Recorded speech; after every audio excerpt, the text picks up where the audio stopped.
Obrigado, Thiago. Bom, queria começar dizendo que é assim, um prazer enorme estar realizando essa atividade aqui hoje. Assim, a realização mesmo de um desejo de trazer a Fabiana, com quem tem um diálogo há alguns anos, e que faz um trabalho que para a gente é muito novo, assim, muito interessante para nós aqui no Brasil. De certo modo, faz a gente lembrar que a gente esqueceu que poderia lembrar, né? Digamos assim. E mais do que isso, o trabalho da Fabiana com os colegas argentinos, ele traz uma espécie de consequência para a psicanálise, assim, que ela vai falar aqui hoje com a gente, impressionante. Como, por exemplo, assim, eu destacaria duas questões. Um é um trabalho mesmo com a memória, nessa fronteira entre o social e o singular. Mas, por outro lado, isso que para nós lacanianos é um conceito tão caro, que é o de real, assim, aquilo que não cessa de não se descrever, nessa dobradiça com o social e com a memória, etc., mostra como, de fato, algo desse traumático, que não ganha certa nomeação, como isso, no campo social, ganha certa escritura, né? Me parece assim. Então, isso são consequências muito interessantes e muito novas para a psicanálise, modos de abordar o luto, a memória e o trauma. E, por outro lado, esse livro, que é a consequência, para quem acompanha, circula as mesmas atividades que eu circulo aqui na Chiqueira, vez ou outra já me ouviram falar de alguns sonhos no pós-ditadura na Argentina. Esses sonhos, quem coleta esses sonhos são o Fabiano, né? Eu já vi, antes de ter traduzido esse livro, traduzido um texto de um dos sonhos que está no livrinho. Ela faz esse trabalho impressionante, mostra como um corpo social, uma sociedade que resolveu enfrentar a memória, por uma ética da memória. Eu acho que isso é uma outra consequência, digamos assim, muito importante para nós, não um dever individual de memória, mas uma ética social da memória. Como isso permite que, desde o discurso analítico, alguns discursos muito duros, muito positivistas, até como é o campo do direito, permitem ser furados por um sujeito do inconsciente quando esse trabalho coletivamente é constituído. Assim. Eu pedi à Fabiana hoje, vamos ver como desenrola, mas que ela falasse, inclusive, dessa experiência um pouco de anos que a Fabiana tem na Argentina. Ela coordenou por uns 10, 15 anos o Centro Shoah. Yes. Yes. Que é um centro estatal, né, na Argentina, de atenção às vítimas da ditadura. Então, era um centro de escuta mesmo, criado pelo Estado a partir do Ministério da Justiça na Argentina. E a Fabiana esteve na coordenação desse centro de 2006 a 2016, mais ou menos. E isso traz uma experiência muito interessante, muito nova, nessa dobradiça do terreno de uma memória social coletiva e da escuta singular de cada um desses casos. Então, Fabiano, é um prazer imenso te receber aqui. Eu agradeço mais uma vez, assim, você ter me pedido para traduzir esse livro, porque assim foi um trabalho. Eu não estou à altura de traduzir o teu trabalho, mas prometo que estou tentando. Um dia a gente chega lá, mas mais uma oportunidade de ter contato com você, com o teu trabalho. Espero, assim, é realmente uma realização para mim, assim, poder ter a Fabiana aqui na TIC hoje. Agradecer ao Psicólogos que tá ajudando a gente, que é a minha dupla casa, digamos assim, que é o Centro de Pesquisa, um grupo de pesquisa na Unicamp, do qual eu faço parte também. Então, vamos lá. Eu vou pedir para a Fabiana falar despacio, devagar, mas se vocês verem que está difícil compreender, assim, vocês vão me falando algum termo. Se é um termo ou outro, vocês pausam, eu traduzo. Mas se no conjunto tiver muito difícil de entender, vocês falam que a gente vai fazendo uma tradução consecutiva, assim. Pode ser? Obrigado, gente. Fabiana, muito obrigado. Bueno, Ah, só mais um aviso. sí. O livro, a editora mandou, eu deixei aqui o Pix para ir direto para a editora, o pagamento do livro. E aí, assim, eu não vou saber muito controlar tudo isso. Então, vocês fazem, o livro está aqui, pode pegar comigo, depois a gente faz uma sessão de autógrafo para a família, tá bem? Obrigado. O 11º nesses 15 dias. Vamos lá. Bueno, bueno, muchas gracias. La verdad es que yo estoy muy emocionada también, muy agradecida, muy, porque realmente el libro no hubiera podido llegar a Brasil si no hubiera sido por la traducción del libro, ¿no? Que además fue una traducción muy buena, hecha realmente con mucho cariño, ¿no? Y eso se notó. Entonces, muy agradecida, como también, bueno, a todos los colegas que cuando les conté que el libro estaba siendo traducido al portugués, inmediatamente se armaron estas locas, malucas, 11 presentaciones. Que bueno, yo creo que eh, tiene que ver con lo quizás inédito del tema. Creo que tiene que ver con una especie también de sorpresa de qué hizo Argentina con la memoria, ¿no? Y, y por otra parte también tiene que ver con muchos años de trabajo, eh, mi trabajo con Brasil, con la Comisión de Amnistía, digamos, cuando surge precisamente también la Comisión de la Verdad aquí en Brasil.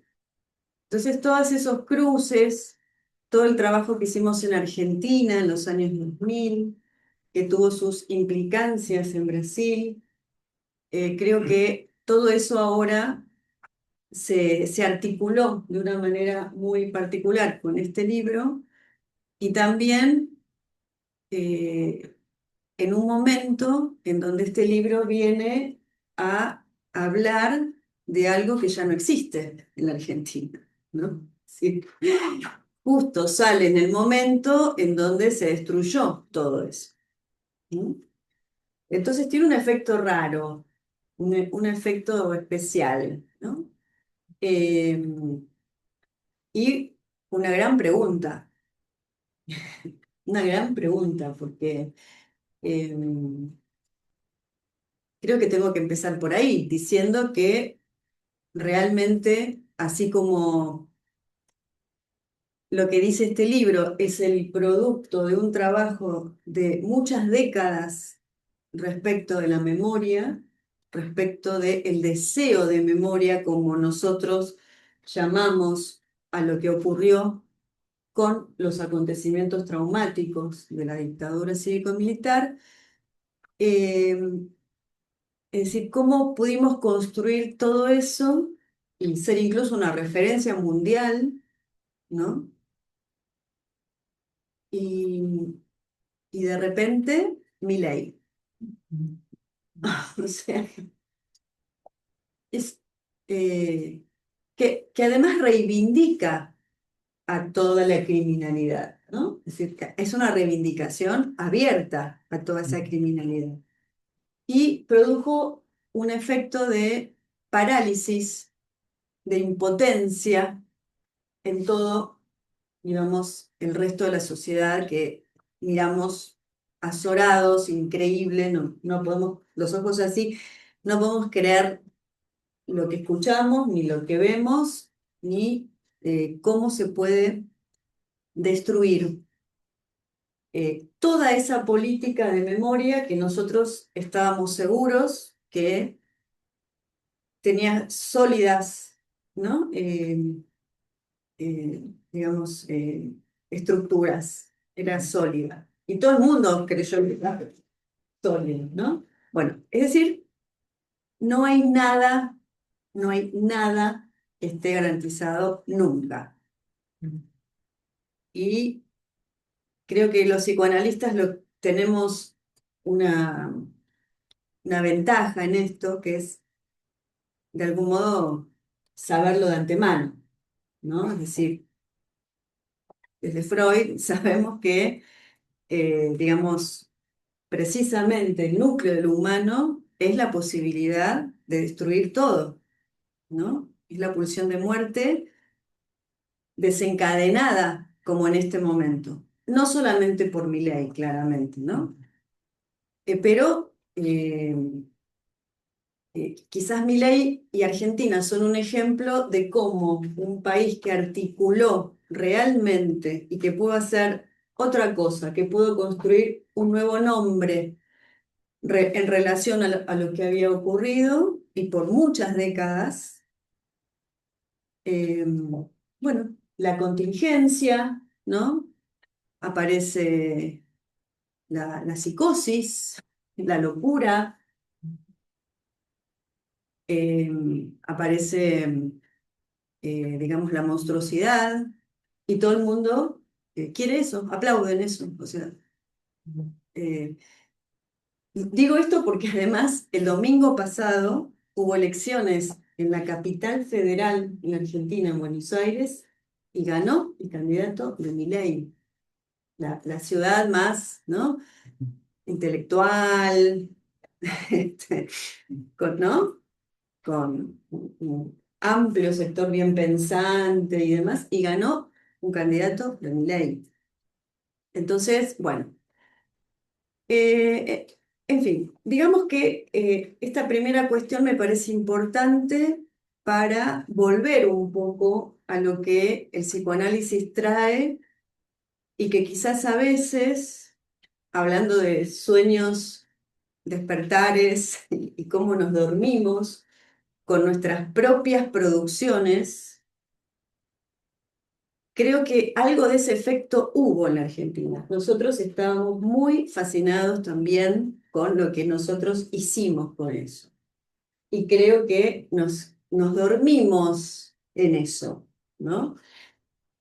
Lo digo así porque este efecto de impotencia, este efecto de parálisis, creo que nos vuelve como a despertar, ¿no? Y decir, claro, pero si ya lo sabíamos, digamos, el deber de memoria que surge como consecuencia del nunca más luego de la Segunda Guerra Mundial, como metáfora, ¿no? Global de que eso no puede volver a ocurrir, todos sabemos que eso, porque ocurrió, puede volver a ocurrir, ¿no? Es decir, pero tenemos que producir algún tipo de articulación simbólica de donde agarrarnos para poder producir todos los dispositivos que vinieron después, los dispositivos de justicia, todos los dispositivos simbólicos que las sociedades a que atravesaron por las experiencias de genocidios intentaron. ¿Se entiende hasta acá? Compreende? ¿Sí? ¿Se Vai. entiende? Es decir, que todos esos dispositivos fueron muy importantes y produjeron actos muy determinantes para, digamos, poder seguir viviendo, ¿no? Después del nazismo, porque... Pero también es cierto que hubo un problema, me parece a mí, que este deber de memoria, ¿no? Eh, ubicó a las víctimas directas, en un lugar de sometimiento a esa memoria. Es decir, no pueden dejar de recordar, porque en la medida en que se recuerden, esas víctimas son la garantía de que se va a transmitir la memoria y que entonces no habrá olvido, por lo tanto no se repite la historia, ¿no? Es decir, las víctimas se convierten entonces en la garantía de la memoria, están condenados a recordar, mientras la sociedad, digamos, tiene la libertad de poder. El problema de esto, que el libro toca un poco este problema, es que la pedagogización de la memoria, la pedagogía de la memoria no garantiza tampoco nada, ¿no? Es decir, la memoria de la que hablamos desde el psicoanálisis no es esa memoria que en la medida que recuerda garantiza que no habrá olvido, ¿no? Todo eso lo tenemos que hacer, hay que producir pedagogía en la memoria, hay que hacer todo lo que se pueda. Pero hay un punto donde nosotros como psicoanalistas sabemos que eso no garantiza nada. Que la memoria de la que nosotros hablamos es una memoria que también está dividida, que también es una memoria tachada por efecto de lo que significa el lenguaje, digamos, como división del sujeto, y como efecto de esta memoria que retorna, que insiste, que incluso en algunos casos, como aparece en uno de los sueños del libro, en algunos casos esa memoria ni siquiera sabemos si es que retorna o es que se produce en el momento en que algo para el sujeto toma una dimensión, ¿no? O se inscribe de alguna manera. Entonces es un debate mucho más complejo el de la memoria cuando tiene que entrar en los dispositivos de justicia y tiene que someterse esa memoria a la lógica de la técnica judicial. Es una memoria repetitiva. Yo establezco una diferencia entre lo que es la memoria y, digamos, la producción memorística, y que tiene que ser siempre igual, y que si no es siempre igual, entonces el sujeto que declara está mintiendo porque está inventando cosas. De hecho, el otro día estuve presentando el libro en la PUCI de Porto Alegre, de Direito, y había juristas que me preguntaban por qué los sueños podían ser testimonios o considerarse como testimonios, y si no y no podíamos pensarlos como imaginación de las personas. Que las personas cuando declaran, tanto sea porque el sueño de una persona se convierte en un testimonio, como vamos a ver ahora en el libro, o porque las personas que declaran muchos años después rellenan con imaginación lo que no recuerdan, ¿no? Esta fue la pregunta de los juristas, porque efectivamente es otra memoria, es otro sujeto al que se dirige el derecho, ¿no? Es el sujeto, digamos, el sujeto del derecho. Sujeto del derecho es un sujeto, ¿no?, que proviene del campo de la lógica, digamos, positivista, que está regido por la lógica del Estado, que tienen que hablar de la objetividad de los hechos, tal como ocurrieron, para que eso sea verdad. Si no, es la imaginación, ¿no? Y nosotros lo que introducimos como psicoanalistas, ahora hablo en general, ¿no? Todos, es un sujeto del inconsciente que al hablar nunca sabe con qué se va a encontrar. Digamos, se encuentra en todo caso con las consecuencias de hablar, pero no sabe nunca con qué se va a encontrar. Entonces, cómo se aloja en ese dispositivo judicial a este otro sujeto? Entonces, la hipótesis con la que vengo trabajando es que en la escena judicial habitan dos sujetos al mismo tiempo. sujeto del derecho y sujeto del inconsciente. El que responde a las preguntas es el sujeto del inconsciente, que en el momento de su declaración puede pasar que o se olvide de lo que siempre se acordó, o que emerja o irrumpa algo que nunca recordó y que en el momento en que lo pronuncia ni siquiera sabe por qué lo pronuncia, ni de dónde viene, ni por qué lo recuerda, ni sabía que lo recordaba. En ese sentido, la hipótesis del libro es que el testimonio y el sueño tienen una proximidad lógica, ¿no? Es decir, están hechos de la misma tela. Me pasó en muchísimas audiencias que acompañé durante los juicios en Argentina, de que un testigo declare y que luego de su declaración diga, no tenía idea que recordaba esto. Ni siquiera sé cómo puede ser que esto aparezca en mi vida.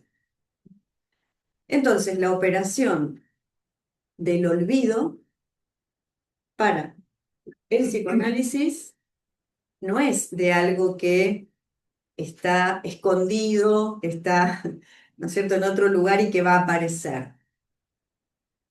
Hay algo que puede retornar por una vía que lo plantea Lacan también, ¿no? El olvido del olvido, algo que puede retornar por una vía que no pasa necesariamente por lo simbólico y que irrumpe.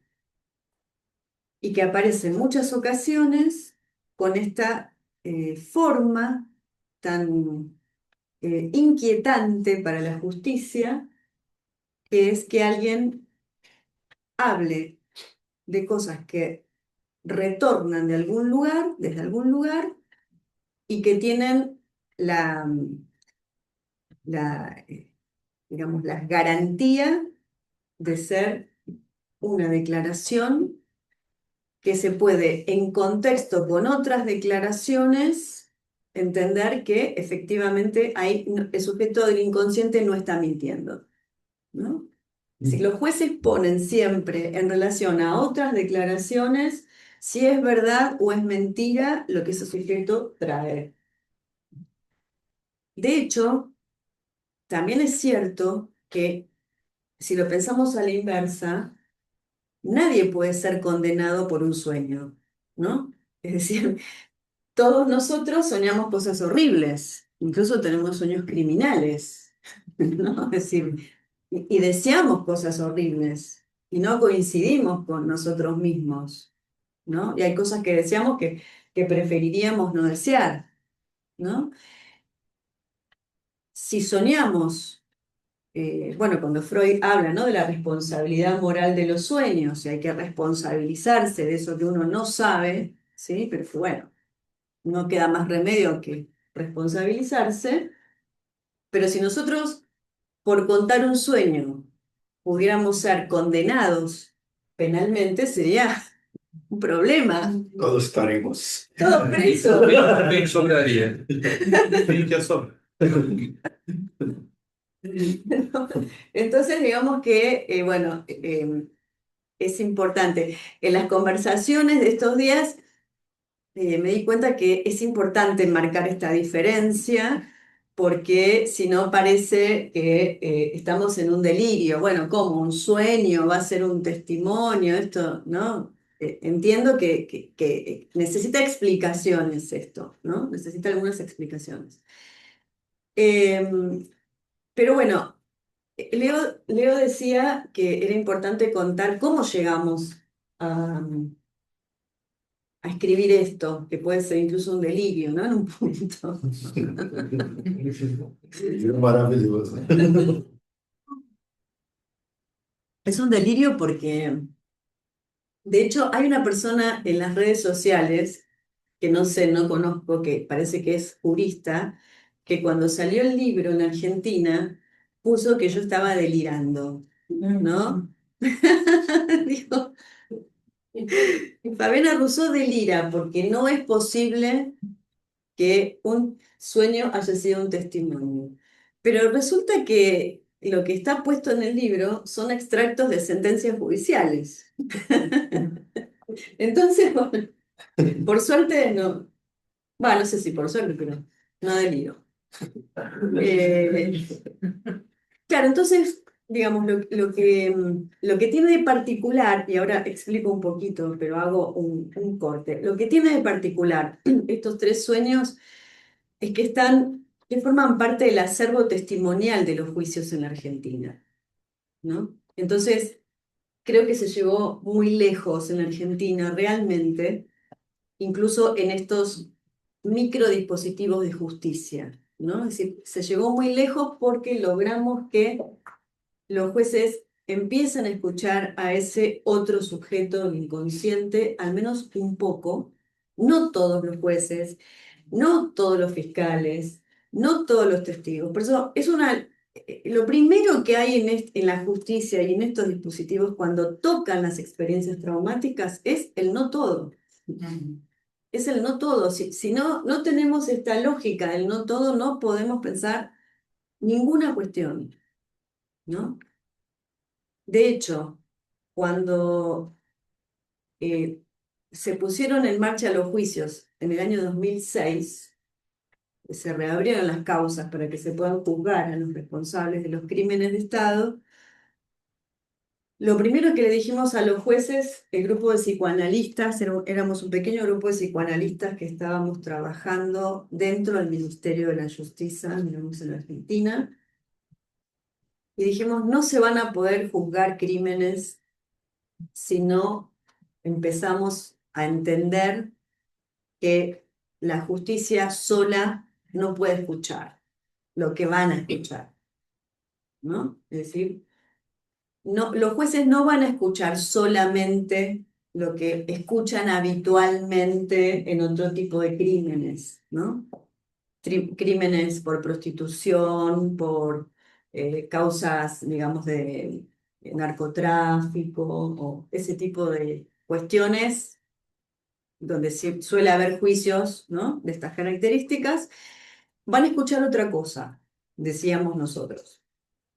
Y los jueces nos dijeron, no, nosotros ya sabemos lo que tenemos que escuchar. Vienen las personas, declaran, dicen la verdad, cuentan lo que pasó y se van, ¿no?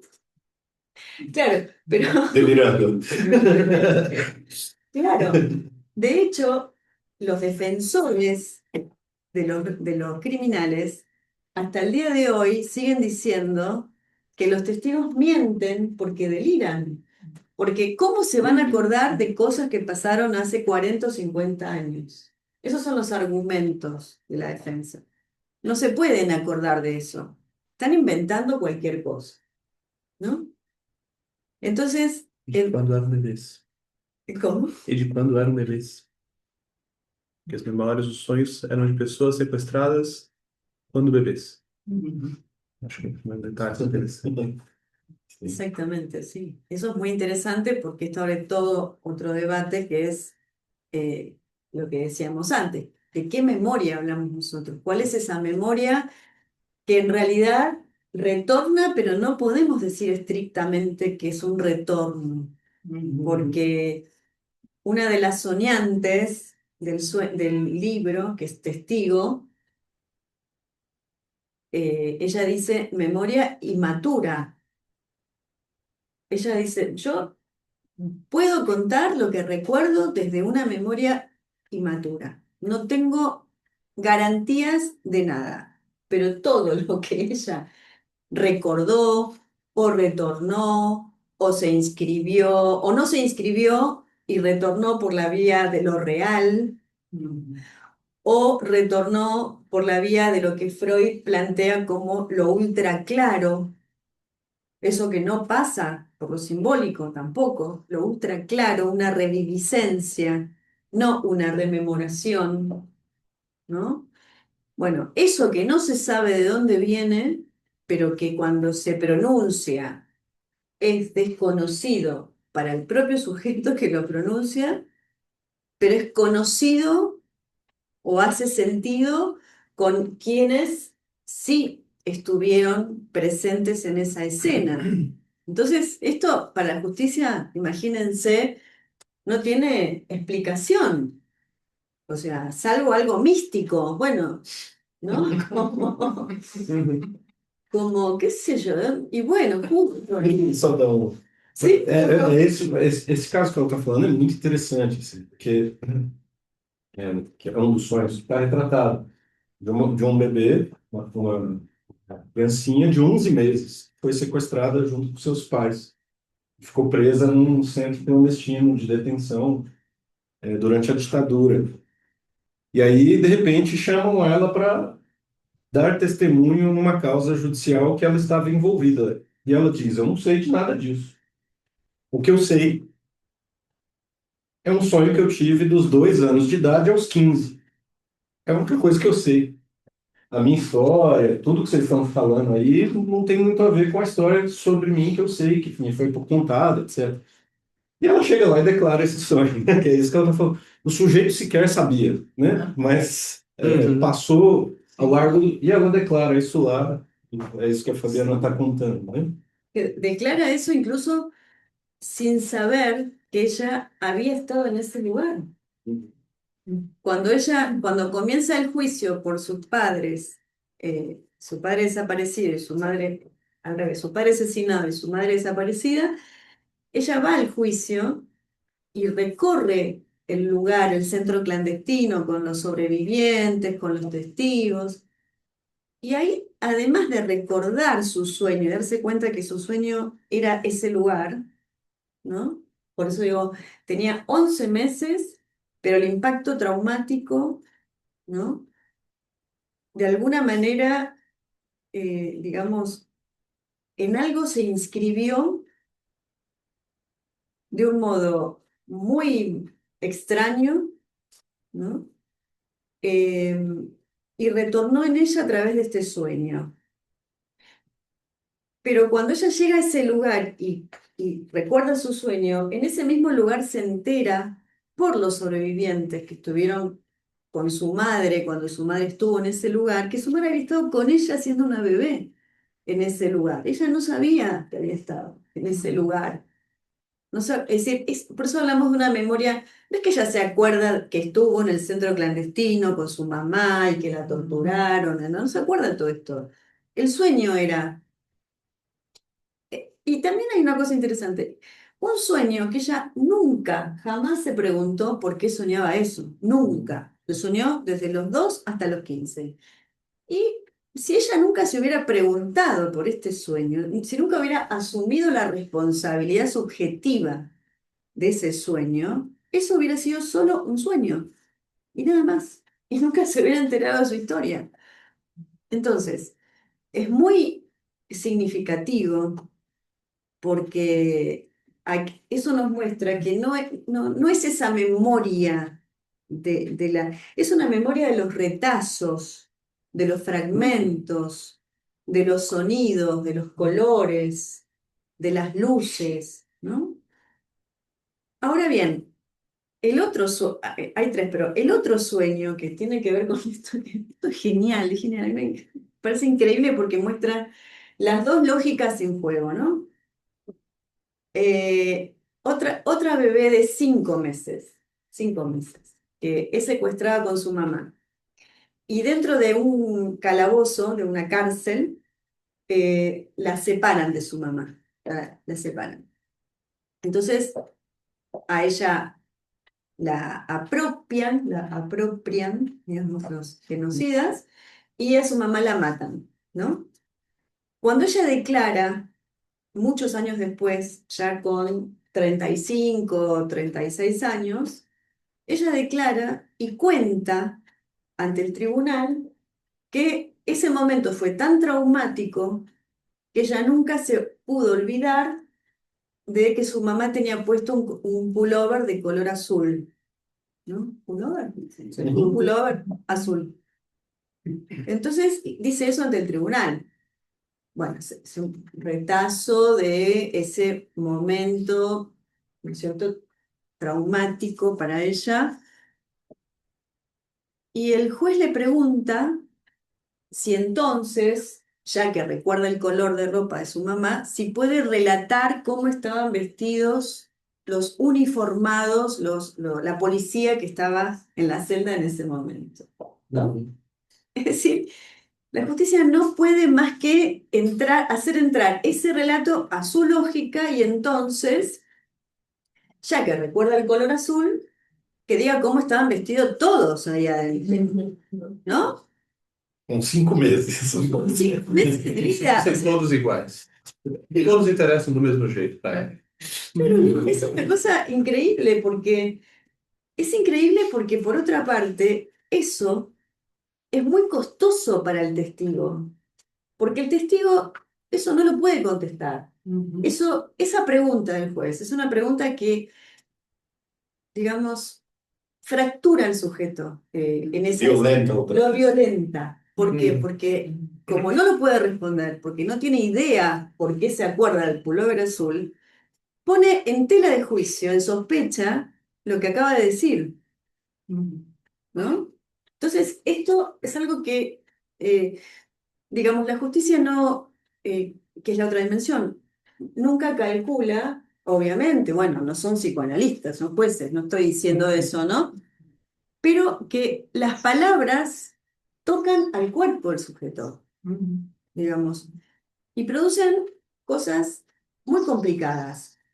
Por ejemplo, en este mismo caso, en un momento el tribunal, digamos, olvidándose o no sé por qué, no se dieron cuenta, no sé, le dijeron a ella que era apropiada si podía contar cómo era la vida con su familia de crianza. Entonces, en esa pequeña pregunta, el tribunal le está devolviendo a ella, digamos, con la palabra familia, ¿no? Tocando algo terrible, que es que esa no era su familia, esos eran sus apropiadores.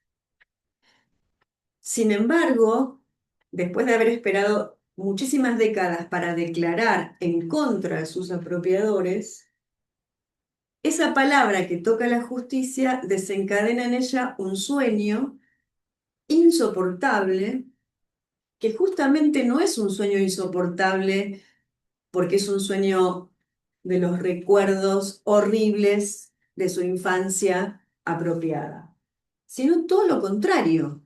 Lo insoportable para ella es haber esperado 30 años para declarar, para que la justicia juzgue a sus apropiadores, y como efecto de esa palabra familia que la toca, tiene un sueño a la noche que es un sueño afable, es un sueño cariñoso de los recuerdos de sus momentos con los apropiadores. Y esto a ella la enloquece, no lo puede tolerar, ¿no? Es decir, lo que retorna es precisamente eso que ella no esperaba, ¿no? Y siente mucha culpa y siente mucha traición de ella contra su madre asesinada, diciendo, ¿cómo yo puedo soñar algo amable con quienes hicieron esto con mi vida? Entonces, volvemos acá al punto de la responsabilidad y la diferencia con la culpabilidad, ¿no? Porque esa vía de la culpabilidad que ese sueño trajo fue totalmente desorganizante para ella, fue muy violento ese sueño, y en la medida en que pudimos ubicar algo de la asunción de la responsabilidad por lo que implica la vida, más allá de todo lo que le pasó, es decir, que nadie puede vivir en el horror todo el tiempo, que si no hubiera sido una niña que en algún momento alguien la quiso, bueno, ¿no? En fin, algo de lo amoroso, no hubiera podido vivir. Entonces, si esto no se ubicaba, asumiendo ella la responsabilidad por ese sueño, yo creo que esta vía de la culpabilidad era realmente un problema mucho más serio de lo que era ya la historia de esta chica, ¿no? Entonces, en definitiva, quiero decir que muchas veces los sueños también eh, muestran que no tienen necesariamente el estatuto de pesadilla porque retorna, porque insiste, porque aparece, ¿no? Son sueños repetitivos que en algunos casos yo creo que funcionaron incluso como un envoltorio para soportar ese horror y para no perforar al sujeto mismo, para no romperlo en mil pedazos. En todo caso, perforaron la escena judicial, eso sí, porque los jueces quedaron totalmente divididos a partir de que empezaron a escuchar estos testimonios, ¿no? De hecho, algunos jueces empezaron a tener ellos también sueños, pesadillas, insomnio, y la potencia de estos testimonios es tal que me parece que cuando aparecen en la escena, ya nadie sale igual. ¿No? Bueno, no sé si después entendemos Perfecto. pero bueno. Perfeito. Muitas graças. A gente pensou em fazer um bate-papo agora com a Fabiana. Vou pedir o Daniel para começar, se ele quiser fazer uma abordagem da leitura dele ou diretamente direcionar questões para a Fabiana.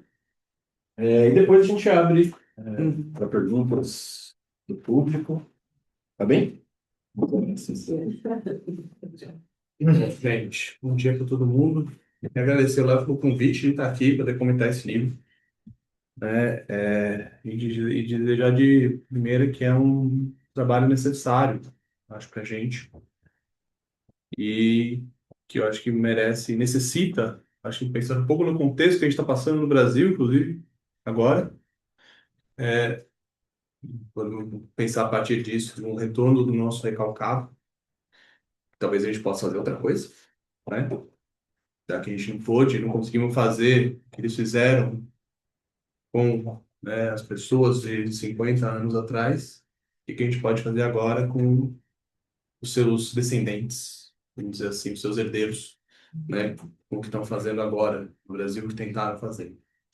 Eu acho que nesse sentido é um trabalho muito necessário, né, para a gente.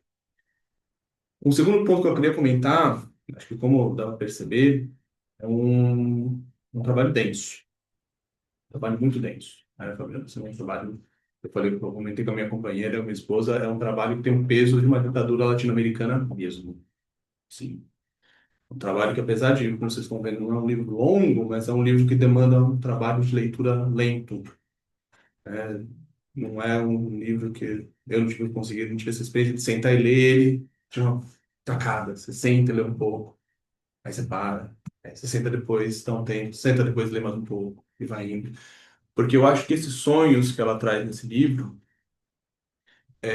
talvez um ponto que eu fiquei pensando que além dessa questão da verdade, da justiça, né, do que é factual, ainda que tenha muita coisa factual nos sonhos, é impressionante, né?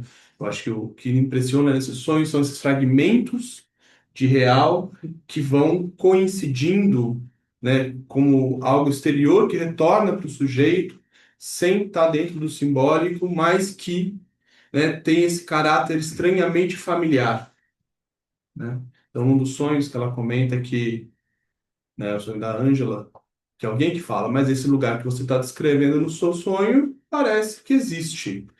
E aí ela vai nos lugares, e aí os fragmentos, é a cor do corrimão, a estreiteza da escada, é a luz que vem de cima, são esses Que é uma luz natural, não é artificial. não é artificial, esses detalhes que são, como a Fabiana disse, ultra claros, né, no sonho. O barulho da bola de ping-pong no sonho, No no outro sonho, né? E eu acho que o interessante disso, aí retomando também o trabalho da Charlotte Perati, né, quando ela fala dos sonhos dos alemães, ali no período anterior, né, à Segunda Guerra Mundial, quando o nazismo está ascendendo na Alemanha, tem uma frase que eu gosto muito dela, está quase decorada. Não deve ser exatamente como eu estou falando agora, mas deve estar muito próximo. Que é, ela recolhe os sonhos em parte, querendo que eles sejam provas contra o regime. No momento que esse regime for julgado, esses sonhos têm que contar como provas contra o regime nazista. Né? E prova do quê? Né? Eu acho que é interessante pensar a prova do quê. Eu acho que os sessões têm várias funções, sabe? Dá para pensar quais as funções que eles vão aparecendo, cumprindo para cada sujeito. Mas, de um modo geral, uma das questões que me parece, que eu acho que tem a ver muito com o trabalho de doutorado que eles fazendo no Unicamp, no Psipolis também, junto com o Léo, e tal, é que esses sonhos eles dão um índice do quanto esses regimes afetaram a profundidade em que eles tocaram esses sujeitos. Eu acho que a forma como os sonhos são sonhados, ainda que não sejam pesadelos, os sujeitos às vezes não acordam no meio da noite, suando, né, gritando, eles dão um índice de qual o grau do sofrimento que esses regimes causaram. Tem um sonho na Charlotte que ela sempre, que eu gosto muito, que é o sonho no, aí não é essa questão factual, não tem esse caráter como nesses sonhos, mas dá uma ideia do grau de divisão que esses regimes produzem. E aí eu acho que essa questão da divisão volta nesses sonhos aqui, muito daqui a pouco. Mas no sonho da Charlotte é um dono de uma fábrica que recebe o Goebbels e tem que fazer a salvação nazista para o Goebbels. E ele diz que ele fica horas no sonho para conseguir levantar o braço. Ele não consegue levantar o braço pro Goebbels, né? E quando ele termina de levantar o Goebbels fala, eu não quero a sua saudação. E vai embora. Esse livro diz que esses sonhos se repetem. Em um dos sonhos, quando ele faz tanta força para levantar o braço que ele se racha no meio. Ele se divide. Então, acho que essa ideia da divisão, esse aprofundamento da divisão e de um conflito no sujeito que dá, talvez, essa dimensão do sofrimento que esses regimes produzem, do grau, da profundidade, né? E aí parece que isso volta nesses sonhos que estão no livro, numa sensação, como as pessoas vão falando, uma sensação de irrealidade do que elas vivem, de uma divisão profunda em relação ao que vem, que volta nos sonhos e o que elas têm como vida presente. Tem uma cena que eu acho linda, eu arrepio só de pensar e lembro quando eu li, eu arrepiei também, de uma das crianças apropriadas que vê a avó na Ah, TV. Gente, é uma coisa assim impressionante. Ela misma, né? É Ela a tomou avó. na fotografia. E ela mesma, ela tem 10 anos, ela vê a avó nas praças de maio fazendo uma manifestação, perguntando onde é que estão nossos netos, e é ela na fotografia. Ela olha, As avós da Praça de Maio, elas andam com uma foto. a foto, foto aqui, uma assim, foto no peito, de quem que surgiu, são né? os seus netos que elas estão buscando. Assim. É. E a avó dela na televisão, uma avó biológica, e a ela na foto, e ela olha aquilo e pergunta, será que sou eu? Quando ela faz isso, o pai dela, o apropriador, fica puto bate nela. Essa é a menina do pullover. Essa é a menina do pulo, né? Foi raptada. Então, assim, a questão para mim é assim, o que é que volta nessa frase quando ela pergunta? De onde que vem essa frase? Que é uma frase que não parece que é ela mesma que pronuncia, ainda que seja ela mesma que pronuncia, né? Será que sou eu? De onde que vem esse questionamento?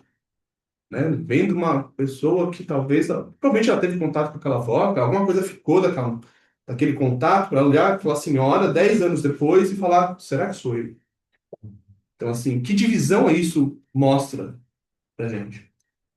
Desculpa, Claro. tem algo da voz, né? Fabiana, algo da voz. Né? Da voz. Una Sim, suposición que tal vez sim. él escuchó a voz de A voz, a Sí. voz da avó. Sí, Exato. la voz y la mirada, ¿no? La mirada. Como que la, Imagem. que la Sim. foto la mira a ella. É isso. A foto olha ela de volta, né? Ah, Isso. Inclusive, Fabiana, ella dice que cuando va de por, o que ella quer es olhar para a cara do apropriador, ¿no? E ele não olha. E aí Ele não olha para aí ela. não sustenta. Ele não consegue olhar para ela, né?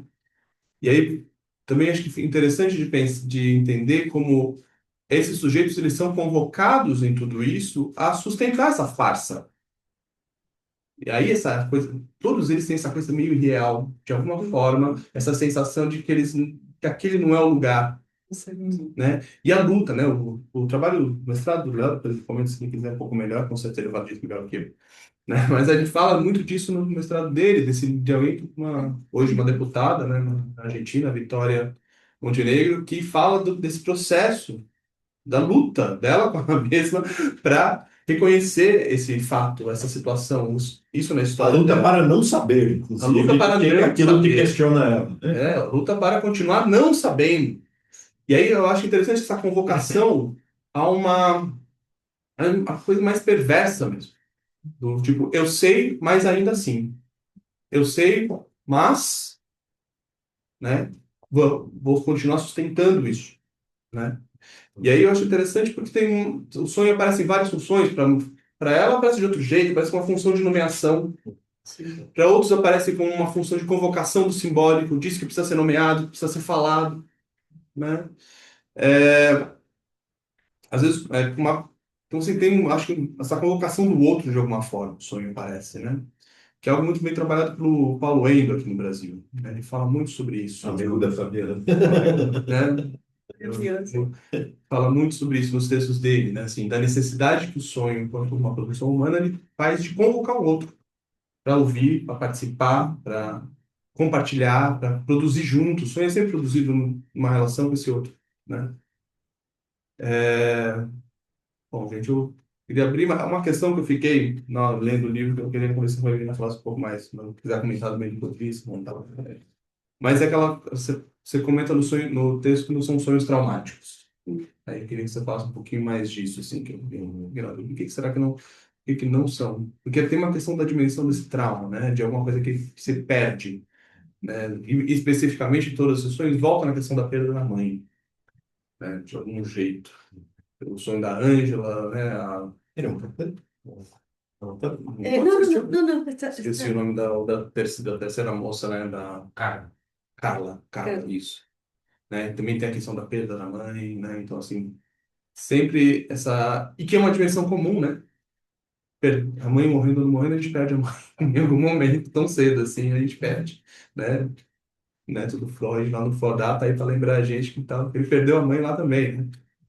E aí eu acho que pensar um pouco o que que essa situação, essa forma, né? Quando esses bebês perdem as mães, né? Como é que isso impacta, né? Tudo isso, essa perda definitiva, né? La pérdida efectivamente es muy traumática, ¿no? Sim. Efectivamente. Pero también eh, lo, lo traumático para cada sujeto, que es en lo que trato de ser, digamos, de no perderme cuando hablo de esto en el libro, ¿no? Que es la diferencia entre lo traumático y el traumatismo, vamos a decir, ¿no? Eh, digamos, es muy difícil pensar en la clínica, cuando uno trabaja en la clínica estos casos, es muy difícil no perderse con el problema del impacto horroroso de lo que ocurrió, de lo que les pasó a estas personas, ¿no? Y todos damos por sentado de antemano que el traumatismo es el acontecimiento traumático, es el acontecimiento social y político, ¿no? Tengo muchos casos para... Pero ahora me viene uno que me parece que puede explicar bien este tema. Eh, Cuando yo digo que estos sueños no necesariamente son traumáticos, por supuesto que tienen una dimensión, ¿no es cierto?, de cómo se trata de inscribir eso que no se sabe no escribirse, pero fíjense que lo traumático en Carla, por ejemplo, no fue en ese sueño, digamos, no fue la apropiación, fue el amor o una escena amorosa en la apropiación, ¿no? No es lo mismo.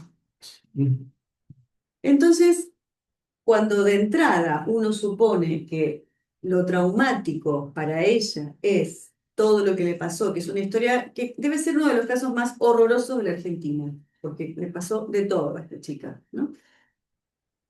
Pero si nos perdemos en eso, o sea, dejamos de escuchar qué es para ella lo traumático, ¿no?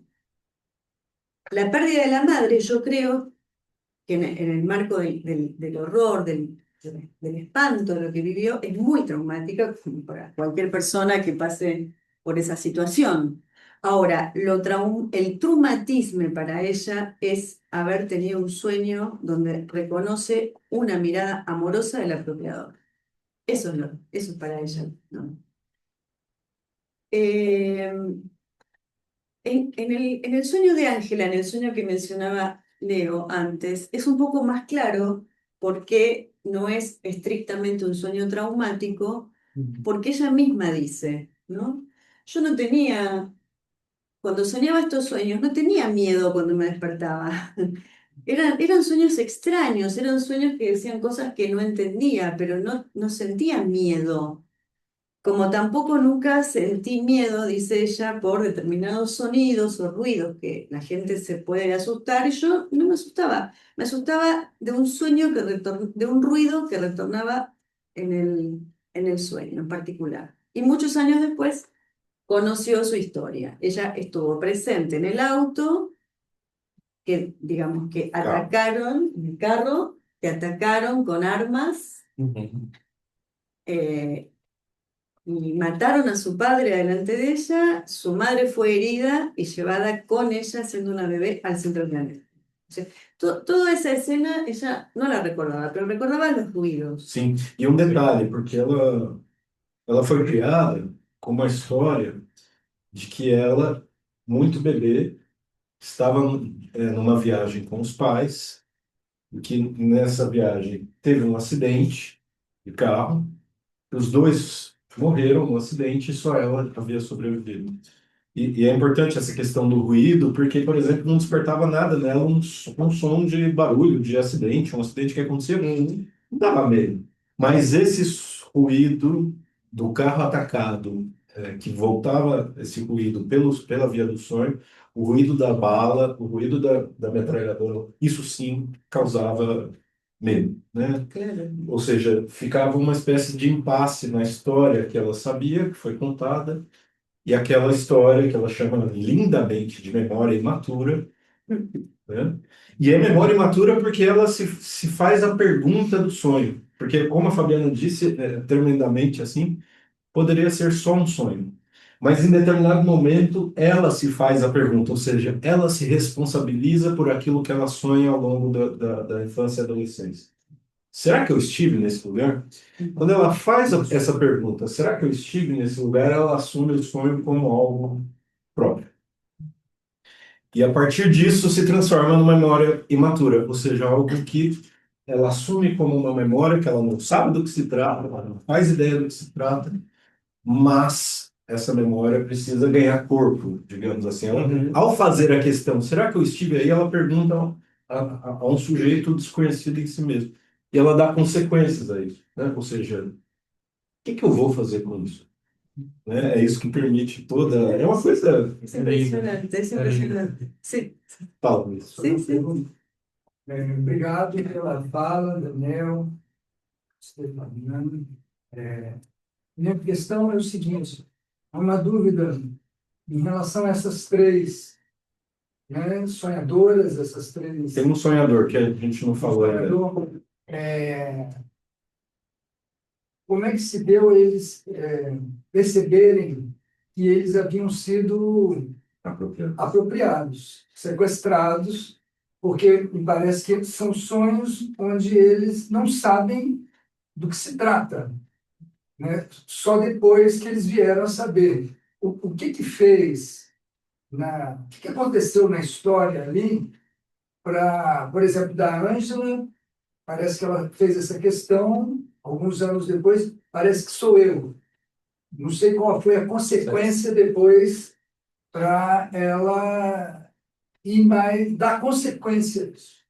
Ou os demais, o que se deu para elas perceberem que aquelas pessoas com quem ela viveu, foi criada, deve ter os chamado de papá, mamã, na verdade não era nem pai nem mãe, eram seus sequestradores. Então, como é que se deu essa descoberta pelo menos em um caso, Ângelo, Cada um é diferente, né? sim, Acho que o caso da Vitória ela pode falar bem, que eu acho que é onde isso está muito bem você talvez o descrito, né? traumático também comece aí, né, nesse segundo tempo, né? Uhum. Na medida em que até então era não somente o sonho, o traumático tem esses dois tempos, digamos. No sonho da Ângela isso é muito interessante, né? O jeito como isso aparece, porque ela tem uma mudança no sonho, é um sonho que para quando ela tem 15 anos, e volta depois num momento que ela perde alguém. Não, é o contrário. Ele para justamente quando ela perde um ente Ela querido. perde um ente Uma pessoa querida, aos 15 anos, ela para de sonhar. Mas tem um momento que o sonho volta, e ela se dá conta que esse sonho é de uma procura. Que ela anda pelo lugar como se ela estivesse procurando alguma coisa. E aí ela entra numa porta e ela vê a mãe. Os outros sonhos a mãe não aparecia, né? E nesse último sonho ela vê a mãe. Quando ela vai na direção da mãe, a mãe some, né? Mas ela não sabe que aquele rosto feminino é a mãe. Ela não sabe. É que no caso, Ela não sabe. É uma mulher. Isso vai aparecer depois, então, quem que ela tá. Depois ela vai saber que aquela lá haveria de ser Isso. a mãe. é que no caso, Mas ao mesmo tempo é muito interessante. Ela foi criada pela família materna. É que nesse caso, particularmente, ela não foi sequestrada. Ela foi a família materna, depois do ataque, vai atrás, encontra ela e cria ela Ah, com essa história de que ela tinha sido envolvida no acidente. Eles não contam a verdade, mas é a família quem a família mesmo, É. propriamente. Talvez eu esteja me confundindo por causa da Vitória, da Vitória. que é um caso que é conhecido nosso, familiar. Eu já falei dele. Sim. Sí, pero la pregunta sobre qué hace que ellas, digamos, que aparezca en ellas una verdad, yo creo que es la contingencia. En el caso de Ángela es la pérdida de una persona que ella quería mucho. Una persona que se muere, entre tantas que se murió en su vida, una que se muere y que a ella le hace preguntarse por primera vez, entonces, por ese sueño. Uhum. ¿Por qué esa muerte y no otra? No lo sé. Es la es el encuentro, ¿no? Tiqué automatón, digamos. Y ese segundo tiempo del trauma que vos mencionas creo que es muy importante para ubicar cómo a partir del encuentro digamos, con esa contingencia, ¿no? Ella se hace una pregunta nueva. Esa pregunta ya trae algo de la verdad, como en el caso de la otra chica apropiada, de Carla. ¿En qué momento se da cuenta? Bueno, ella se preguntó cuando vio en la televisión, se preguntó algo y tenía 3 años en ese momento. Y se preguntó algo y se acuerda de esa pregunta. Siguió su vida, no es que ahí se dio cuenta, pero la pregunta ya estaba de entrada, ¿no? Porque es lo que dicen muchas personas que fueron apropiadas, que son, bueno, de las personas que se encontraron en la Argentina, de más de los 500 casos de bebés desaparecidos y apropiados, hay casi 140, 139 recuperados. Y en todos esos casos, ellos dicen que efectivamente estaba siempre esa sensación de la extrañeza y también los esfuerzos por no querer saber, ¿no? Los esfuerzos enormes por no querer saber o no querer preguntarse sobre eso. Más esfuerzo en eso, ¿no? Entonces, digo esto también para retornar un poco esto de lo traumático, ¿no? De por qué es tan difícil cuando uno en la clínica recibe estos casos, es tan difícil, digamos, despejar todo digamos, el impacto del acontecimiento traumático que uno escucha. Por una parte, porque te deja paralizado, es decir, si uno escucha solo eso, solo el acontecimiento y no escucha al sujeto y no abre las vías para el derecho al segundo tiempo del trauma, porque me parece que si no está ese segundo tiempo del trauma para escribir o reescribir esto que no tiene forma de ser escrito, realmente nos queda solo compadecernos por el acontecimiento traumático. Y además hay un problema en eso, que es suponer que a todos les pasó lo mismo, ¿no? Y ya para eso tenemos a lo psicosocial, al estrés postraumático, tenemos todos los discursos a mano, Sim. porque estamos hablando de la víctima con mayúsculas. La víctima de un campo de concentración es una víctima total, digamos, no queda nada por fuera de ese acontecimiento. Y nosotros tenemos la obligación, como analistas, de escuchar al sujeto dividido por el lenguaje, al hablante ser, porque si no, nos convertimos realmente, ¿no? O en sociólogos que interpretan la historia ocurrida, o en, no sé, en curas o monjas, no sé, religiosos que se compadecen por ese sujeto, pero no pueden escuchar. Por eso lo de la responsabilidad subjetiva, aún en estos acontecimientos, es muy importante introducirla, no para responsabilizar al sujeto, obviamente, de lo que le pasó, sino de cómo se abren las vías para la inscripción del segundo tiempo del trauma. En ese sentido, y les contaba antes que me viene a la memoria un caso que supervisé hace unos años en un hospital público, donde el equipo que atendía a una mujer de cerca de 50 y pico de años estaba totalmente desorientado porque esa mujer decía que era una sobreviviente de un campo de concentración, ¿no? Que ella había estado siendo adolescente, ¿no? ¿Se dice? En un campo de concentración. Pero como no hablaba de eso, este es el otro drama que tenemos, ¿no? Que como no hablaba de eso, hablaba de otras cosas, hablaba de su madre, hablaba de todas las cosas horribles que le habían pasado en su infancia con su madre, el equipo dudaba de su palabra. Pensaba que estaba alucinando, que no había estado en un campo de concentración, ¿no? Y en un momento alguien del equipo googlea el caso y el caso existía. Y el caso no solo existía, sino que había sido un caso horrible porque esa niña, siendo muy joven, 14, 15 años, había sido sometida a todo tipo de vejaciones. Incluso, bueno, esto sí lo digo porque tiene que ver con lo que ella mencionó. Incluso le habían aplicado picana eléctrica. ¿Se dice? Choque eléctrico. Shock eléctrico, ¿no? Bueno. Pero ella, en las sesiones que tenía, no hablaba nada. Y sí hablaba de que su madre, cuando ella era adolescente, eh, la había prostituido. ¿Se entiende? Sim, sim. La había prostituido. Prostituído ela, a menina. La madre a su hija, a la paciente que estaba viendo, ¿no?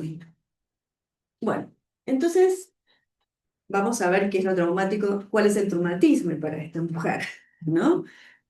Ella hablaba solo de la madre, era lo único que podía pronunciar. Entonces, cuando el equipo detecta que efectivamente había estado, digamos, secuestrada, que había pasado por todas las situaciones que había pasado, pero que solamente hablaba de algo que no era hablar de la madre, era hablar de lo que la madre había sido capaz de hacer con ella, ¿no? Del horror, realmente.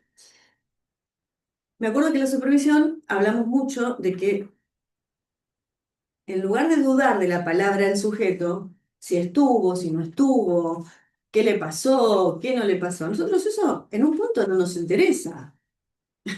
O sea, puede ser importante en algunos casos, pero en algún sentido, a nosotros no nos interesa los hechos históricos en el análisis cuando escuchamos a un paciente. Nos interesa lo que ese sujeto dice o trae o cómo se ubica o desde dónde habla. Eh, Quiero decir con esto, por supuesto, no es que no nos importan los hechos históricos. En todo caso, esos hechos históricos están ahí, ¿no es cierto?, bordeando algo, pero no puede ser el sujeto todo eso. Cuando hicimos la supervisión y el equipo volvió a ver a esta mujer, ellos ya más tranquilos porque sabían que no estaba delirando, digamos, ¿no? Le preguntaron por qué ella no hablaba de esto, ¿no?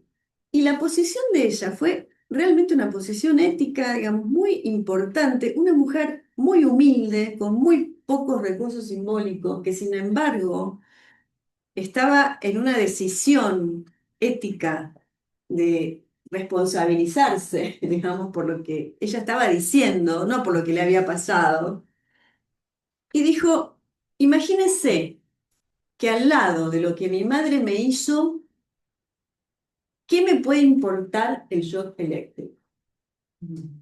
Esa fue la respuesta de esta mujer, ¿no? Es impresionante porque esta respuesta lo que marca y lo que certifica es que el traumatismo no es para todos. El hecho traumático no se puede confundir, que todas las, digamos, que todas las personas que han tenido que pasar por estas experiencias, sobre todo cuando uno dice, bueno, la arrancaron de su mamá, tenía 5 meses, es terrible, la otra estaba en el auto, acribillaron al padre, bueno, son todas cosas terribles. Ahora, a todas esas personas les pasó que lo traumático, lo real que retornó en ellas fueron cosas ligadas a esos acontecimientos que hablan de esos acontecimientos, pero esos acontecimientos no son solo, ¿no?, de lo que hablan. Entonces, en ese sentido, a mí me obsesiona, diría, un poco que en la clínica podamos pensar esto realmente hasta el final. Es decir, aún cuando vaya en contra de nuestras propias convicciones, porque cuando yo hablo de la responsabilidad subjetiva, en estos casos, muchos colegas ponen el grito en el cielo. No, no, las víctimas, las víctimas. Pero eso dejémoselo a la victimología, ¿no? Es decir, que para eso ya le ofrece a la víctima todo tipo de categorías, todo tipo de nosologías. Ser víctima del terrorismo de Estado, como víctima integral, como decía Primo Levi, ya de entrada ni siquiera hace falta que hable, porque ya toda la nosología habla por las víctimas y les explica a las víctimas de qué tienen que sufrir, cómo tienen que llorar, de qué tienen que hablar, cómo tienen que hacer. ¿Y nosotros qué sabemos de cómo tienen que hacer? Esta mujer lo dijo con todas las letras. Miren, a mí, haber pasado por ahí, qué sé yo, eso lo puedo entender políticamente incluso. Lo que no puedo entender es lo que hizo mi madre conmigo, ¿no? Entonces, quiero decir con esto que realmente tengo muchísimos recortes clínicos que certifican de alguna manera, ya que hablamos de la justicia y que hace falta certificar cosas, que la disposición es a escuchar, digamos, incluso para poder escuchar. Porque esto de que hablar de esos acontecimientos puede aliviar o puede traer, no, es lo que es el borde, es la frontera, es el envoltorio lo que hace posible el segundo tiempo del trauma, ¿no? Me parece que no es empujar al sujeto a hablar del horror. Ahora, sí creo que el horror, en el libro está, fue pensada para una política pública que era así, un para todos, como una categoría clínica. Hay algo más en el horror, ¿no? En el terror, perdón, en el terror, hay algo más en el terror de Estado que lo que ocurre en la dimensión horrorosa, digamos, de ser sujetos hablantes, sexuados y mortales. Hay algo más en el terror de Estado, por supuesto. Pero no es todo lo que nombra al sujeto, ¿no? Queria fazer uns comentários antes de abrir, assim. Primeiro, bem básico, assim, para quem não conhece, chega na psicanálise, e às vezes duvida um pouco disso que a gente faz, né? E às vezes a gente se questiona mesmo da própria prática ao longo do trabalho, esses sonhos coletados e trabalhados pela Fabiana, uma espécie de soco na boca do estômago da dúvida, assim, né? Que é uma espécie de colocação tão categórica do que o inconsciente pode fazer quando sequer há mundo simbólico, mundo simbólico há, sequer a língua para esse sujeito, ou seja, sujeito que não chega ainda a falar, é uma coisa realmente impressionante, né? É uma questão muito, muito impressionante. A segunda que é sobre essa questão dos tempos do trauma e do lugar de vítima. Tem um textinho da Stella Carlotto. A Stella Carlotto é diretora das Avós da Praça de Maio. Em determinado momento, elas vão fazer uma conferência na França, e ela diz isso, assim, que ela, nessa conferência estava Françoise Doutor. E lá Françoise Doutor vai interpelar, não publicamente, mas vai conversar com a Estela, fala, não façam isso que vocês estão fazendo, de buscar essas crianças. Vocês vão instaurar um trauma ali, onde não há. A Estela fica puta, claro. Enfim, sei lá como responde, mas ela declara isso nesse textinho dela. E 20 anos depois ela se reencontra, a doutora pede desculpa, depois de ver todo o trabalho que elas tinham feito. Por que que eu acho que é importante retomar isso? Porque a questão é o que ficou, e isso para chegar a uma conclusão política, é o que ficou de marca, é o que ficou de fragmento que jamais pode ser tirado do inconsciente desse sujeito, né? Ou seja, a questão é o que que eu vou fazer com esse fragmento quando ele aparecer. Não posso fazer nada, e posso dar consequências para que o sujeito seja, além de vítima, sujeito. Né?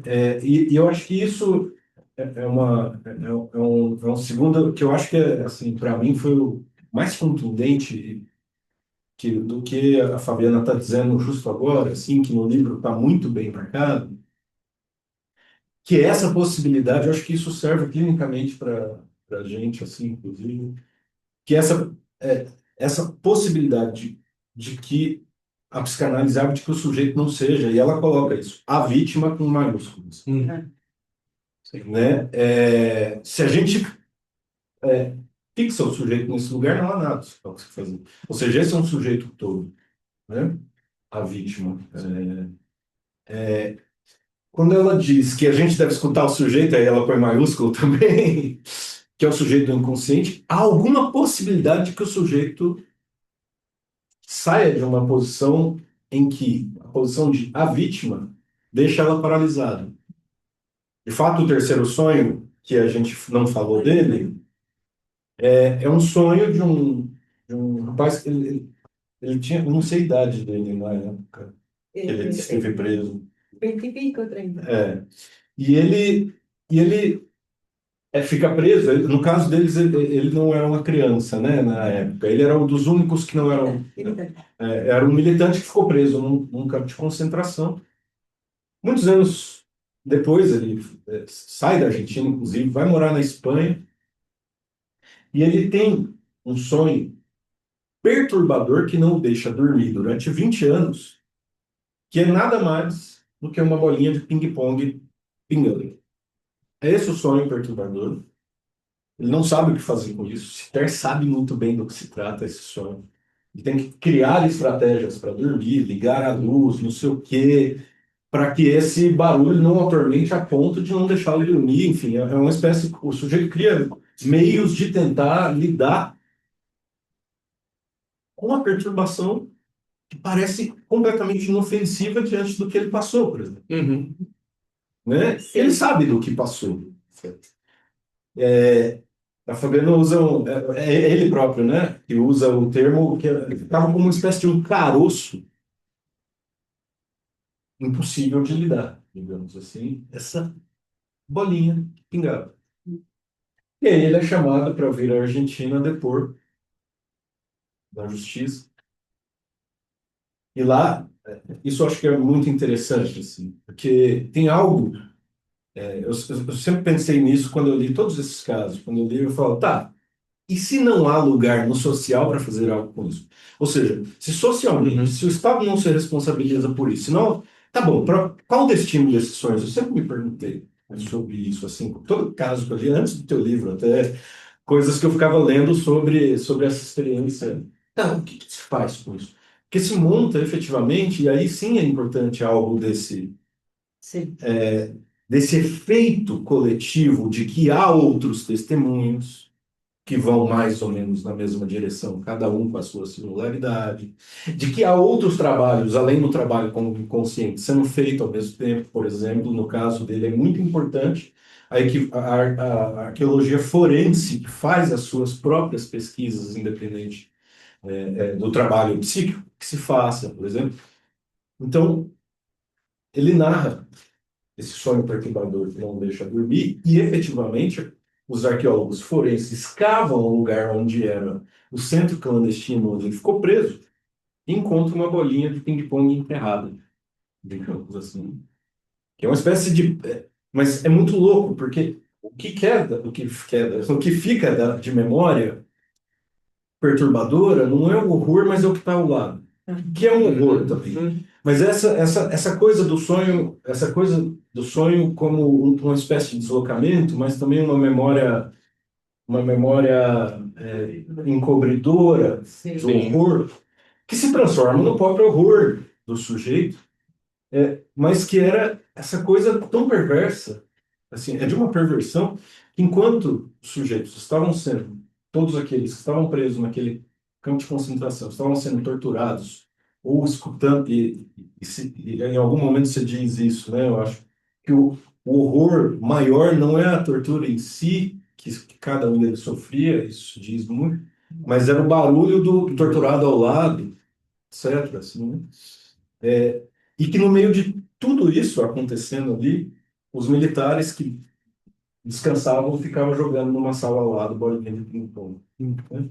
No sonho da Ângela, né? No sonho da Ângela, ela sonha com tudo que está em volta da mãe. Sonha tudo que está em volta. Tudo que está em contiguidade com a mãe, né? Mesmo, menos com ela, que é o que ela busca, né? Ela procura, né? O tempo inteiro. Mas só para concluir, eu passo. Assim, me parece que tem o que é muito novo disso para a gente é até onde a psicanálise pode ir e a nossa hipótese do inconsciente pode ir, se algo dessa verdade, como fragmento, ela é assumida como uma tarefa ética social. Né? É isso que permite que todas essas consequências que a gente está conversando aqui com a Fabiana seja tirada, ou seja, algo que se responde não no nível, assim, é muito interessante vocês pegarem, façam essa experiência de ler introduções de testemunhos de pessoas presas no Brasil e pessoas presas na Argentina, para vocês terem ideia, assim, como é que as pessoas começam a apresentar os seus relatos da prisão durante a ditadura. Aqui é sempre uma memória, uma dor, uma ferida no corpo que não tem para onde ir. Né? Quando eles começam a relatar individualmente seus testemunhos, escrevem. E lá parece que há um corpo social, é quase como se fosse assim: cada um desses testemunhos dizem a ditadura torturou a sociedade argentina em mim. É quase como se fosse uma espécie não é uma questão individual, mas o peso disso, do horror, cai sobre mim, mas é uma coisa que a gente vai ter que responder não individualmente. Né? E a importância, né, desse dever, você fala também fala do dever de memória.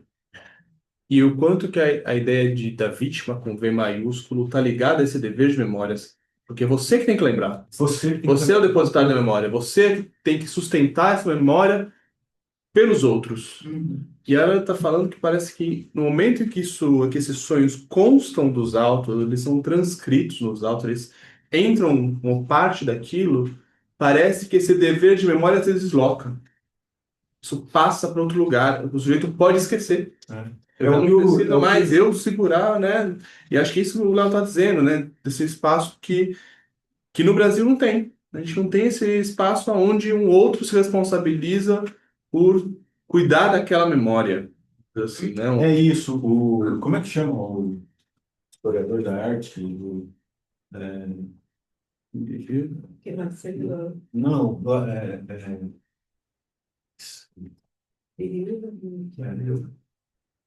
Restos de horror, como é que é? Gamen. Então, nossa, esqueci o nome dele. Pessoas de Auschwitz. Vou lembrar, assim, mas que ele trabalha as 4 fotografias de Auschwitz. Didi Uberman. Didi Uberman. Ah, Didi Uberman. O Didi Uberman diz isso, né? Em determinado momento surgem 4 fotografias que foram tiradas desde dentro do campo de concentração de Auschwitz. E aí ele vai se colocar a pergunta do que fazer com isso. Devemos mostrar, não devemos mostrar, como devemos mostrar, etc, etc, etc. E aí ele fala de uma coisa assim que é muito interessante. Eu acho que a Fabiana trabalha muito bem isso desde outra perspectiva, porque de fato é muito novo o que se faz ali na Argentina. Ele fala assim: o esforço de quem, nas condições em que estava, faz uma câmera fotográfica entrar lá dentro, sabe-se lá como, e depois se descobre como, faz uma câmera fotográfica entrar lá dentro, para que fotos disso fossem tiradas, para que isso chegasse a algum lugar, em algum momento, nos torna todos responsáveis por essas fotografias enquanto sociedade. Ou seja, somos obrigados depositários desse lugar, desse horror, do esforço de quem o fez. Isso nos torna eticamente comprometidos com essa questão, né, digamos assim. E por fim, esqueci. Eu lembrei. Eu acho que a Fabiana começou falando do Milley, mas ela não disse uma coisa que ela diz no livro, assim, que eu acho que é muito interessante. De ida e volta, assim. Ao mesmo tempo que nós, psicanalistas, somos aqueles que jamais duvidamos desses fragmentos, desses trociclos de memória que ficam gravados no inconsciente, independente do que o sujeito saiba algo disso ou não, do mesmo modo, diante do horror que retorna, somos nós também que acreditamos ainda na marca de memória e da ética de uma memória que foi construída ali. Jamais podemos esquecer do trabalho que vocês fizeram lá. E isso fica gravado na sociedade argentina. Para onde vai, quando isso retorna, etc., é sempre uma questão. Mas nós sabemos que todos esses trabalhos que foram feitos, que está relatado aqui em vários outros lugares, ele não se perde. Essa marca jamais pode ser apagada. Justamente porque essas sociedades do horror, elas fazem de tudo para apagar, para destruir os rastros dos seus crimes. Ainda assim, sempre retornando. Né? Então, o trabalho de memória, tão bem feito como foi feito, também não pode ser apagado. Aonde isso vai depende muito das condições políticas, que não é só a memória, né? A história não é só a memória, mas é força real, é, é, atual sempre. Né? Então, para onde isso vai? Mas isso não vai ser subtraído jamais, né? Fernando? No, quería comentar algo, Leo, que cuando você falou do sonho do Carlos, da bolinha de ping-pong, né? Eu acho interessante, não sei se eu entendi bem, mas ele deixa de sonhar. Sim, sim. Quando a equipe de arqueologia o chama e le mostra, né, a bolinha. né, Ele aquilo para de sonhar. importante, Sim. né? E nesse sentido, eu acho que você também se referiu ao caroço, né? Uhum. Y yo por lo menos entendí ese carozo como una metáfora, digamos, de un significante que no faz cadeia, né? Que Uma espécie de núcleo, ou quase umbigo do sonho. no se dialectiza, né? ¿No? Es decir, después de ese trabajo, ¿no? Y aprovecho para hacer otro comentario en relación ao significante vítima, né? Também, quer dizer, se a gente pensa, não, se un significante representa un sujeto para otro significante, si nunca puede, soy ese significante, ¿no? Hasta pensando en los dos tipos de trauma, ¿no? Es decir, se necesitan un significante para representar un sujeto por otro significante, ¿no? A máxima, a básica, a fórmula básica, célula elemental lacaniana, hay que estar ahí. Sí. ¿No? Y por último, una pregunta que te quería hacer, Fabiana, por tu experiencia y como maestro. Pero ejemplo que Julio comentó en relación a Estela con Dolto, ¿no? Não está aqui, Sí. viu? ¿Cómo? Não está aqui. No, no, ya sé, Esse eu trouxe de fora. mas no lo conocía, es muy importante.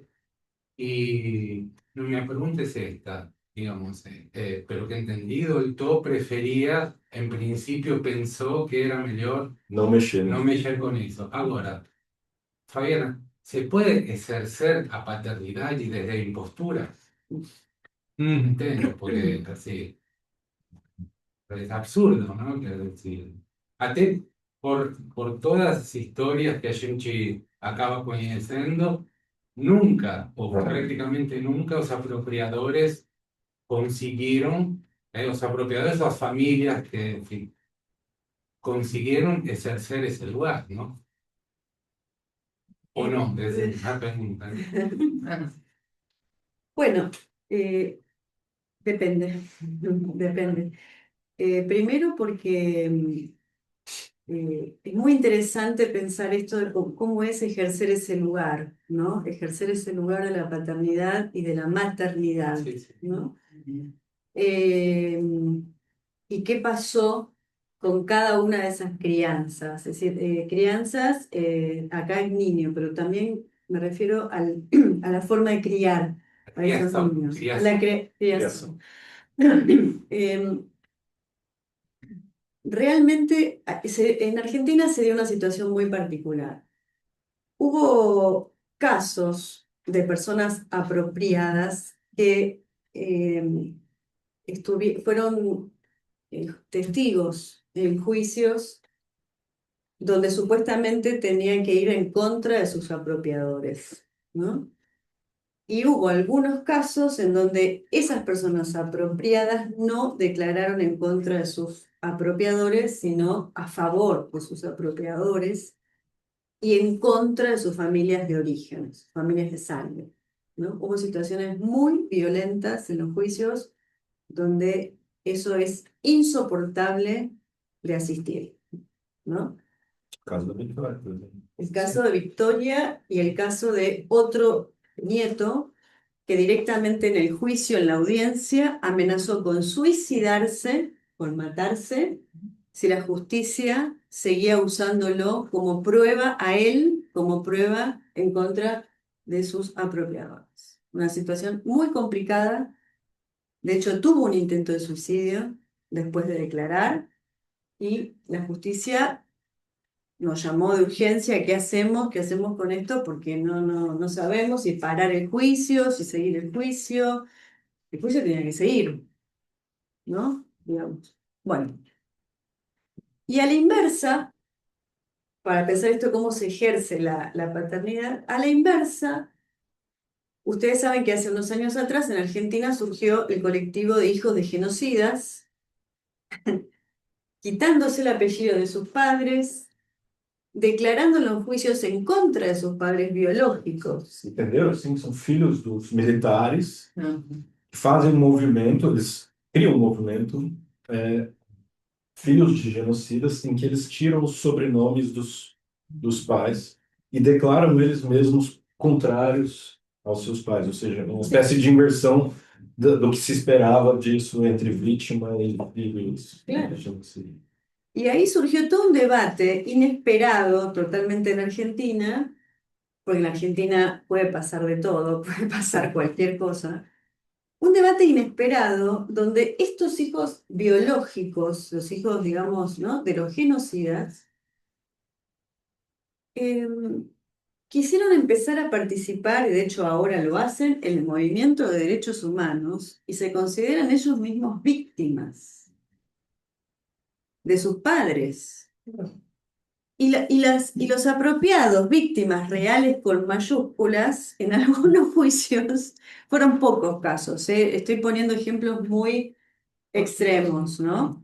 Pero lo estoy poniendo como a la pregunta de Hernán sobre cómo se ejerce esa paternidad.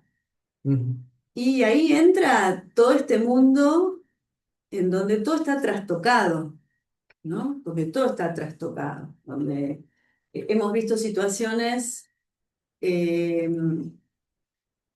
Yo atendí a un paciente que cuando él supo que era apropiado, pero no sabía todavía si era apropiado genocida, si era apropiado por gente que estaba por fuera.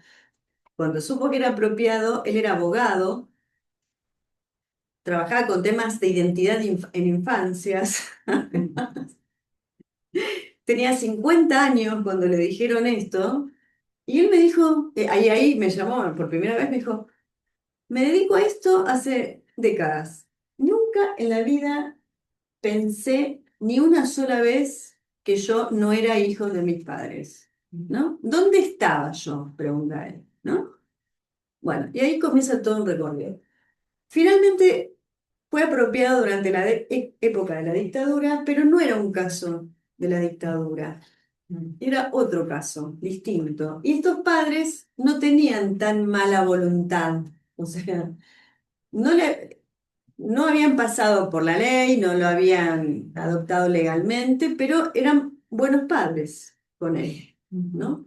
Pero él era abogado. Entonces, esto de que la ley no haya pasado por ahí, entonces él dijo, no quiero saber nada. O sea, lo único que voy a hacer es ayudarlos a ellos en el proceso judicial y comprarles una casa al lado de la mía para cuando tengan que cumplir la pena en prisión domiciliaria y poder cuidar de ellos, ¿no?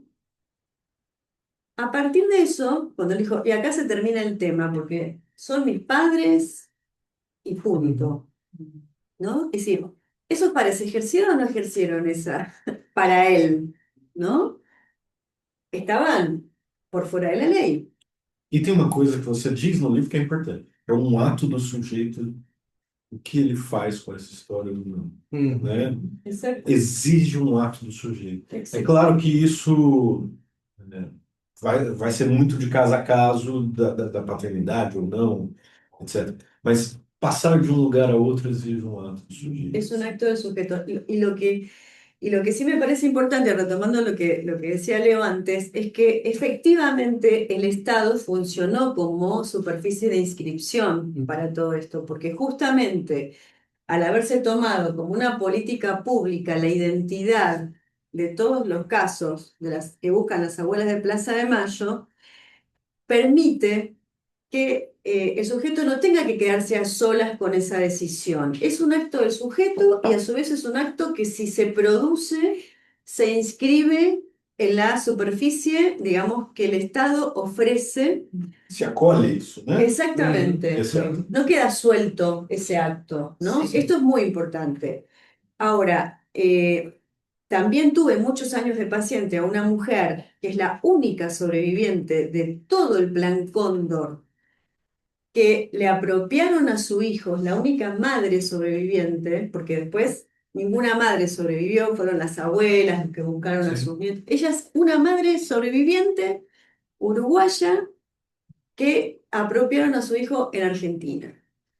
Y lo encontró a los 26 años, ¿no? Entonces es un caso único, digamos, ella no tiene otras madres con quienes compartir esta experiencia. Y cuando ella encuentra a su hijo, por fin, ¿no? Y lo llama por teléfono la primera vez, es impresionante ese llamado, porque es un testimonio de algo que nunca, si no es por ella, no se sabría cómo es eso, ¿no? Encontrarse con tu hijo después de 26 años. Bueno, ella dice que ese llamado del lado de ella, cuando escuchó la voz de su hijo, ella dijo, no es mi hijo, porque no lo reconozco, no reconozco la voz. Y después se da cuenta que la voz de su hijo lo había escuchado por última vez cuando el bebé tenía 15 días. Entonces, ella misma dijo, no, no es. Y después dijo, no, pero ¿cómo? Yo qué sé cuál es, ¿no? No sé cuál es. Entonces, bueno, y del lado de él, del lado del hijo, cuando ella le dijo, soy tu madre, bla, bla, bla, él le dijo, lamento mucho todo lo que te pasó, no quiero que rompas mi felicidad, ¿no? Esto fue el primer contacto, o sea, una cosa.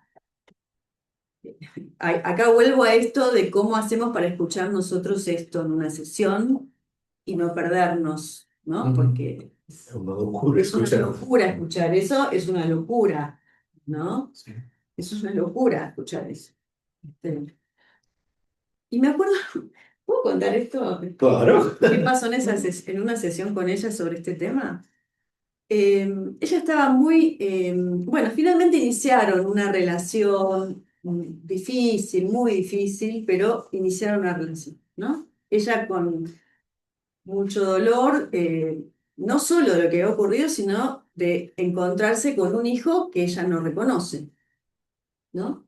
Y la culpa, y culpa y culpa. El monumento a la culpa era esa mujer.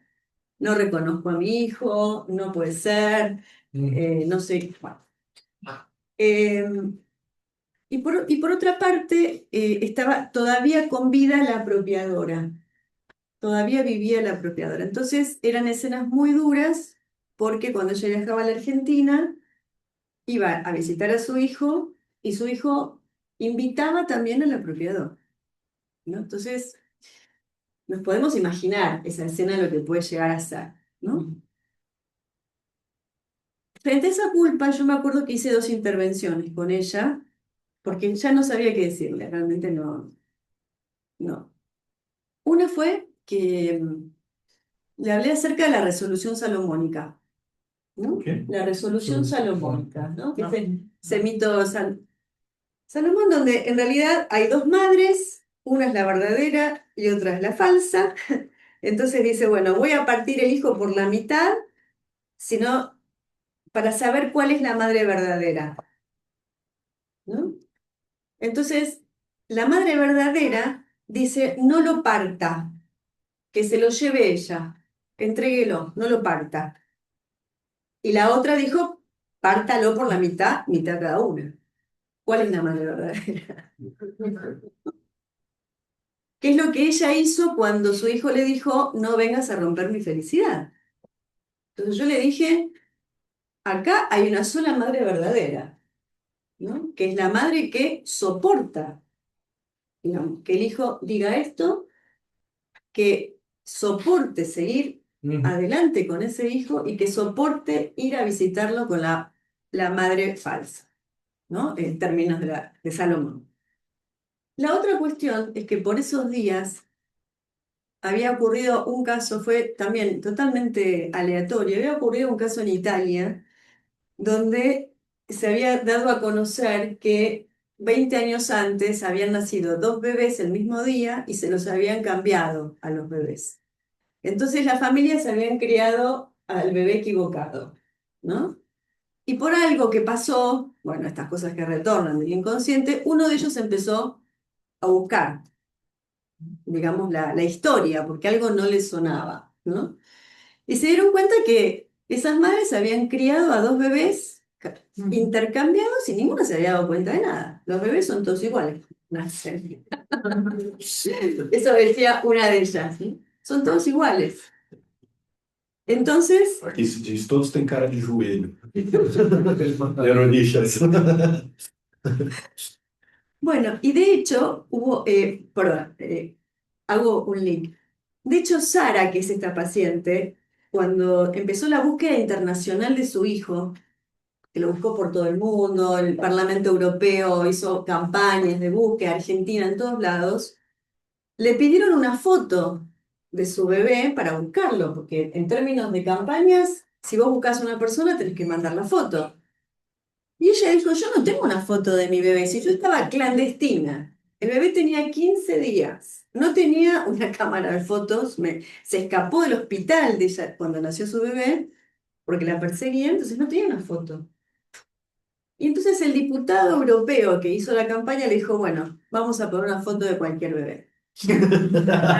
Y esa foto de cualquier bebé es con la que ella buscó durante 26 años a su hijo. Que esa foto se la prestó una compañera que sí había tenido a su bebé en su casa y tenía una foto, ¿no? Esa foto es la foto que cuando lo encontró a su hijo le dijo, ¿este soy yo? Y ella dijo, no, somos, pero no importa. ¿No? Porque cuando lo encontraron, él llegó a Uruguay, que es el país donde vivía su madre, y lo esperaban todas las pancartas con esa foto. Fue genial. Pero a lo que voy es que me acuerdo que la intervención fue por esos días, con este caso, los bebés cambiados, de la foto que no era, etcétera. Y yo le dije, pero qué madre sabe a ciencia cierta? Es decir, ¿qué es esto del instinto materno? ¿No? ¿Qué es el instinto materno? Lo que hay es una construcción, lo que hay es una función simbólica en relación a todo esto, ¿no? Entonces yo creo que esto fue muy interesante porque ella ahí, claro, cambió esta cuestión, digamos, de decir soy culpable de no reconocerlo, a decir tengo que construir una relación con él que solamente existió mientras lo buscaba. Pero ahora que lo encontré, no sé cómo es esa relación. Y de hecho, ella no podía, no consentía a nombrarlo con el nombre que le pusieron los apropiadores, que era el nombre legal. Bueno, también ella había decidido ponerle Simón por Simón Radovisky, ¿no? Por el dirigente anarquista que había sido fusilado y qué sé yo, ¿no? Entonces, estos ideales de la década del 70, ¿no? Entonces ella, Una bomba para matar el jefe de policía Ramón Falcón. Él efectivamente, había perdido la vida abrazando una bomba con el jefe de policía ese de Buenos Aires. es Simón Radovisky. Radovisky. Esta mujer le había puesto ese nombre a su hijo, pero nunca llegó a escribirlo legalmente porque estaba clandestina. Entonces era su nombre y su ideal, ¿no? Cuando lo encuentra a un hombre de 26 años con un nombre distinto que era en honor al jefe de policía que le había secuestrado a ella. Era insoportable, no podía nombrarlo de esa manera. Y tampoco él aceptaba, el hijo no aceptaba que se lo nombre como ella lo había nombrado. Entonces ella decía, no lo puedo nombrar, ¿no? Y todo el trabajo analítico fue en torno a cómo nombrarlo, a la invención de un lugar tercero que no sea ni uno ni el otro, porque ella tampoco podía, como era la madre verdadera, ella tampoco podía imponerle el nombre que él no quería escuchar, ¿no? Y que no se sentía representado por ese nombre. Y bueno, fue muy interesante todo ese trabajo analítico porque ella finalmente logró inventar una forma de llamarlo y muchos años después, ese hijo aceptó cambiarse el nombre, aceptó ir a la justicia, cambiarse el nombre y fíjense, también a tu pregunta, recuerdo, el apellido que se puso él fue el de la madre, Su sobrenombre, Soprano. el sobrenombre de la madre, no del padre. El padre ya estaba muerto, el padre verdadero, ¿no? Pero el de la madre, porque él dijo, vos me buscás. Entonces, digo, retazos de casos que... Sí. Boa. Mais alguma questão? Encerramos. No sé si alguien más quiere. Sim, encerramos. Obrigado. Assim, acho que é uma coisa que vai seguir ecoando no nosso trabalho aqui, com certeza, porque a gente gosta de falar disso, mas um soco, né? Uma porrada, como o Daniel diz, é um livro duro de se ler, assim. Queria agradecer todo mundo. Fabiana, incrível te receber aqui. Obrigado, gente. Um abraço.